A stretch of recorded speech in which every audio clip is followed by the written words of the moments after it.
పశ్చిమాసియా భగ్గుమంటున్న విషయం మనకు తెలిసిందే. పశ్చిమాసియా భగ్గుమంటున్న వేళ ఎలా ఉంది ఏంటి అంటే, పాకిస్తాన్ చర్చలకి పిలుస్తుంది. పాకిస్తాన్ చర్చలకు మాకు అవసరం లేదని ఇదే అన్న ఇరాను చర్చల్లో వాళ్ళ ప్రతినిధులు పంపించి పాల్గొనేలా చేసింది. మరి ఇక్కడ ఇరాన్ వైఖరి ఏంటి?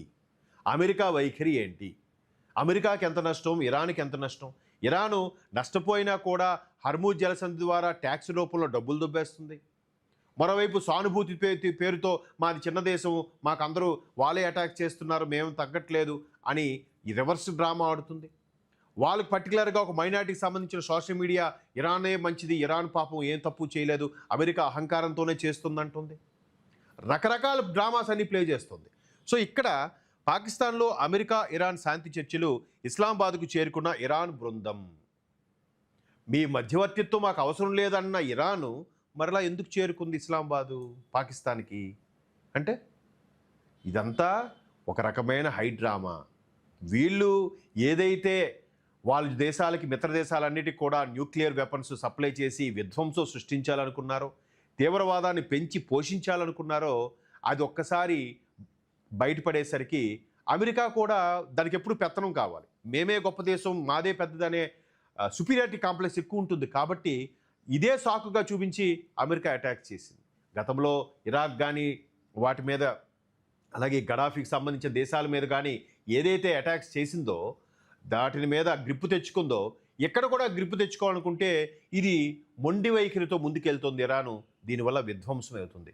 పోనీ ఇరాన్ ఏమైనా అమెరికా మీద అటాక్స్ చేస్తుందా, ఇజ్రాయెల్ మీద అటాక్స్ చేస్తుందంటే ఏమీ లేదు. చేతకాక మిత్ర దేశాల మీద, గల్ఫ్ కంట్రీస్ మీద యుద్ధం ప్రకటిస్తుంది.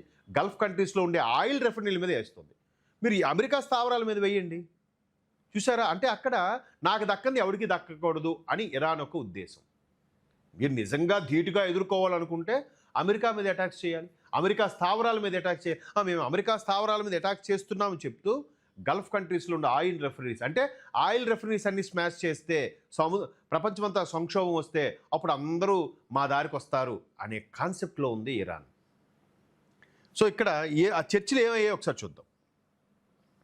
పాకిస్తాన్ మధ్యవర్తిత్వంతో అమెరికా ఇరాన్ ప్రతినిధుల మధ్య ఇస్లామాబాద్లో శాంతి చర్చలు ప్రారంభమయ్యి ఇప్పటికే అమెరికా ప్రతినిధుల బృందం పాక్ చేరుకోగా, ఇరాన్ ఉన్నత స్థాయి ప్రతినిధి బృందం కూడా ఇస్లామాబాద్ చేరుకుంది. పశ్చిమాసియాలో గత 6 వారాలుగా కొనసాగుతున్న ఉద్రిక్తతల నేపథ్యంలో ఒక కీలక పరిణామం చోటు చేసుకుంది. పాకిస్తాన్ మధ్యవర్తిత్వం చేయడం వల్ల ఇస్లామాబాద్కి ఇరు వర్గాల కీలక టీంలు చేరుకున్నాయి. అయితే ఇక్కడ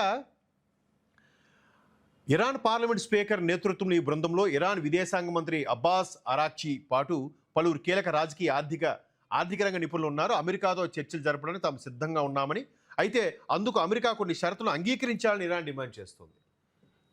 శాంతి చర్చలకు ఓకే, కానీ మా డిమాండ్స్ యాక్సెప్ట్ చేయాలని చెప్తుంది. మొన్న ఈ డిమాండ్స్ ఇచ్చినప్పుడు కూడా ఏం చేసింది, వీళ్ళ పర్షియన్ భాషలో ఒకటి ఇచ్చింది, ఇంగ్లీష్ పత్రంలో ఒకటి ఇచ్చింది. ఇంగ్లీష్కి పర్షియన్ భాషలో ఇచ్చిన పత్రాలకి ఒక పాయింట్ తగ్గించి మరీ ఇచ్చిందంట తెలివిగా. బట్ పాకిస్తాన్కి ఈ ఫిట్టింగ్ తెలియక పాకిస్తాన్ అమెరికాతో రండి చర్చలు వాళ్ళు వీళ్ళు సేమ్ అనుకున్నారు. కానీ పర్షియన్ భాషలో ఉండే షరతులకి, ఇంగ్లీష్ భాషలో ఉండే షరతులకి ఒక 2-3 పాయింట్లు తేడా ఉన్నాయి. ఇరాన్ తెలివితేటలు చూసారా, నక్క తెలివితేటలు.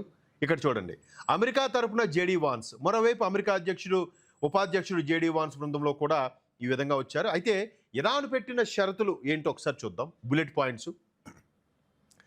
లెబనాన్లో కాల్పుల విరమణ, ఇజ్రాయెల్ లెబనాన్పై జరుపుతున్న దాడులు వెంటనే నిలిపివేయాలి. ఇక్కడ మీరు గమనించాల్సింది ఏంటంటే, శాంతి చర్చలకు పాకిస్తాన్ ఏదైతే మధ్యవర్తిత్వం చేస్తుందో అమెరికాని ఇరాన్ని పిలిచింది. కానీ మొన్న లెబనాన్పై దాడులు ఎవరు చేశారు? ఇజ్రాయెల్ చేసింది. మరి శాంతి చర్చలో ఇజ్రాయెల్ ఎక్కడుంది? కీలక, అంటే ఎవరికైనా డౌట్ వచ్చే అంశం ఇది. అమెరికా ఇరాన్ ఈ 2 శాంతి చర్చలు సీజ్ ఫైర్ ప్రకటించాయి. 2 వారాల పాటు ఒకరికొకరు బాంబులు వేసుకోకూడదు, ఒకరికొకరు యుద్ధం చేయకూడదని ప్రకటించుకున్నాయి. దీనికి మధ్యలో ఇజ్రాయెల్తో సంబంధం ఏముంది? అందుకే ఇజ్రాయెల్ దీంట్లో ఎక్కడ వేలు పెట్టట్లేదు. మాకు సంబంధం లేదు, మాకు శాంతి చర్చలు ఏం అవసరం లేదు, మేము అటాకే అన్నాడు వాడు ఇజ్రాయెల్ వాడి స్టాండ్ ఇప్పుడు కరెక్టే. అమెరికా వాడే దొంగెత్తులు వేస్తూ ఉంటాడు, వెనక కత్తి పెట్టుకొని ముందుకు శాంతి చర్చలు అంటూ ఉంటాడు. సో అమెరికాని ఎప్పుడూ నమ్మడానికి వీల్లేదు. ఈవెన్ ఆపరేషన్ సింధూర్ టైంలో కూడా భారతదేశానికి వాడు వెనక కత్తి పెట్టుకునే చర్చలకు పిలిచాడు తప్ప రష్యా వాడిలాగా స్ట్రైట్గా లేడు అమెరికా వాడు.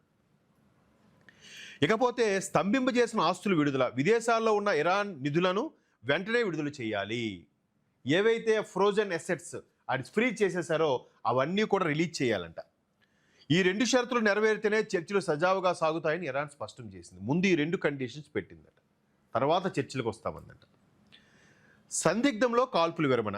గత వారమే పాకిస్తాన్ చొరవతో 2 వారాల పాటు తాత్కాలిక కాల్పుల విరమణకు ఇరు దేశాలు అంగీకరించాయి. కానీ క్షేత్రస్థాయిలో పరిస్థితులు భిన్నంగా ఉన్నాయి. ఇజ్రాయెల్ తన దాడులను కొనసాగిస్తూనే ఉంది. ఇదే మనం మాట్లాడుకున్నాం. ఇజ్రాయెల్ అసలు ఈ శాంతి చర్చల్లో ఎవరు ఇజ్రాయెల్తో మాట్లాడింది లేదు. ఇజ్రాయెల్ అసలు ఒప్పుకోవట్లేదు. ఇదిలా ఉండగా హర్మూజ్ జలసంధిని తిరిగి తెరిపించడంపై అమెరికా పట్టుబడుతోంది. చర్చలు విఫలమైతే తాము ఇతర మార్గాల ద్వారా జలసంధిని తెరుస్తామని డొనాల్డ్ ట్రంప్ వ్యాఖ్యానించడం గమనార్హం. ఇక్కడ ఒక్కసారి కోటలా మారిన ఇస్లామాబాద్ అనుకోండి. హై ప్రొఫైల్ చర్చల నేపథ్యంలో పాకిస్తాన్ ప్రభుత్వం రాజధాని ఇస్లామాబాద్లో కట్టుదిట్టమైన భద్రత ఏర్పాటు చేసింది. నగరమంతా వేల సంఖ్యలో పోలీసులు, సైనిక బలగాలు. ఎందుకంటే వీడికి భయం. ఇలాంటి కీలకమైన 2 దేశాలని చర్చలకు పిలిచినప్పుడు ఆఫ్ఘనిస్తాన్ రెడీగా కాచు కూర్చున్నాడు. మరోవైపు బలూచిస్తాన్ వాళ్ళే పాకిస్తాన్ ఎప్పుడు దొంగ దెబ్బ తీద్దామా అని చూస్తున్నారు. కాబట్టి కట్టుదిట్టమైన భద్రత ఏర్పాటు చేశారు.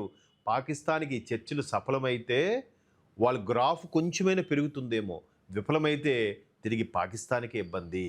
ఈ చర్చలు పిలిచింది వాళ్ళకి మర్యాదలు అన్నీ చేయడానికి ఖర్చు అవి ఎవడిస్తాడు?